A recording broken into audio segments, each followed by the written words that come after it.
Hey everyone, Darren here from EZESharp. I'm going to have a chat to you today about 3 different styles of using a steel to touch your knife up, and I'll explain that a little bit more in depth in a moment.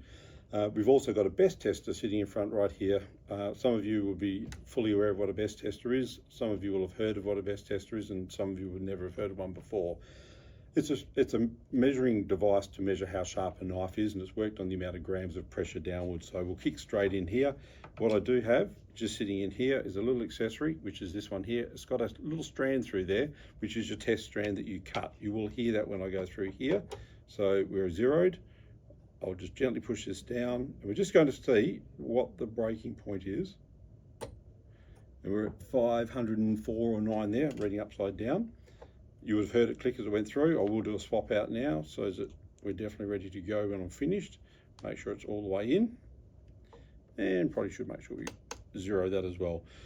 So I said to you, we're going to talk about 3 different types of sharpening methods, but I was going to do one first, which is the one that I normally use. When I do my sharpening, let's come around for a second. I put my thumb in the center of the spine of the blade, and you'll see why in a moment.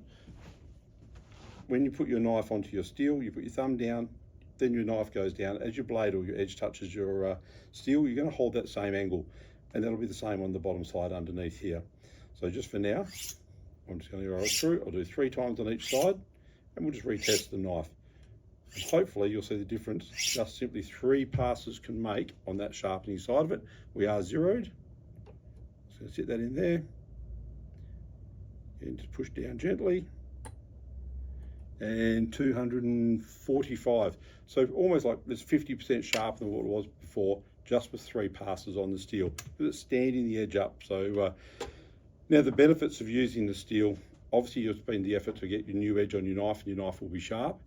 If you just use your knife continuously, it'll blunt and you'll need to resharpen it.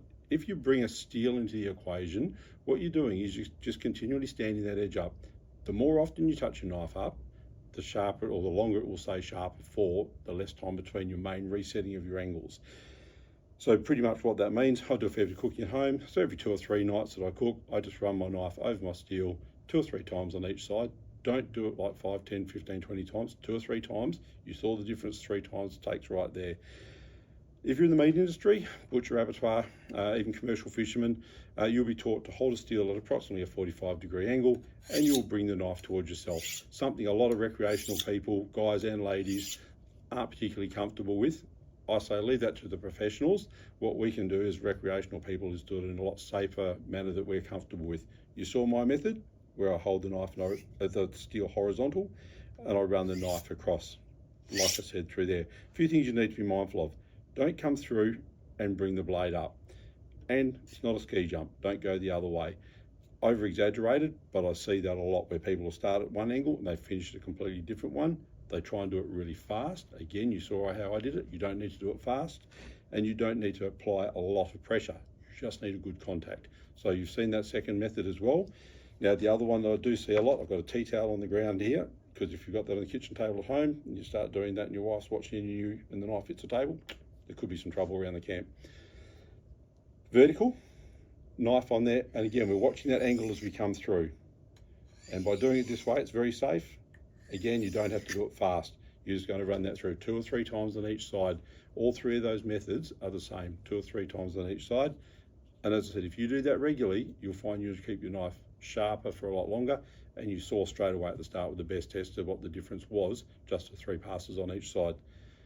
Go out and have a crack at doing some sharpening with a steel, guys and girls. It's not that hard. Cheers.